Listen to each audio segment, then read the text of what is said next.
ഞാനൊരു വാർത്ത കാണിക്കാം. തീരദേശത്ത് നിന്നും MDMA-യുമായി യുവാവ് പിടിയിൽ. താനാളൂരിലെ വീട്ടിൽ നിന്ന് MDMA വിൽപ്പനയിലൂടെ ലഭിച്ച 2.5 ലക്ഷത്തോളം രൂപയും ലഭിച്ചു. Tirur excise range inspector K അനുശ്രീയുടെ നേതൃത്വത്തിൽ തിങ്കളാഴ്ച രാത്രി നടത്തിയ മിന്നൽ പരിശോധനയിൽ താനാളൂർ KT-ജാരം സ്വദേശി തേക്കുംകോട്ടിൽ അബ്ദുൽ മജീദാണ് പിടിയിലായത്. അതെ, ഒമാനിൽ നിന്ന് എത്തിച്ച 10 ലക്ഷം രൂപയുടെ MDMA-യുമായിട്ടാണ് ഇയാൾ പിടിയിലായത്. ഇയാളുടെ പേരൊക്കെ നിങ്ങൾ കേട്ടല്ലോ. അല്ല, എനിക്ക് അറിയാൻ പാടില്ലാത്തതുകൊണ്ട് ഒരു ഡൗട്ട് ഞാൻ നിങ്ങളോട് ചോദിക്കുകയാണ്. എല്ലാ ആൾക്കാരും ഈ പറയുന്ന പോലെ ലഹരി കേസുകളിൽ ഇപ്പൊ പിടിക്കപ്പെടുന്നുണ്ട്, ലഹരിയുമായിട്ട് നടക്കുന്ന ഒരുപാട് യുവജനങ്ങളുണ്ട്, എല്ലാം ശരിയാണ്. ഇതില് കൂടിയ ശതമാനം ഏത് മതവിഭാഗക്കാരാണ്? എന്തുകൊണ്ടാണ് ഞാൻ ചോദിക്കുന്നതെന്ന് അറിയാമോ?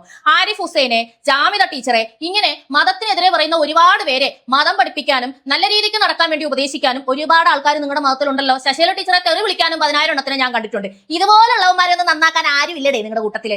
അങ്ങനെയൊക്കെ നന്നായിരുന്നെങ്കിൽ ഇതുപോലെ വിമർശിക്കുന്ന ആൾക്കാരുടെ എണ്ണം കൂടുമോ? അല്ല, എന്ത് ചെയ്യാനാ, എല്ലാം ദൈവത്തിന് വേണ്ടി.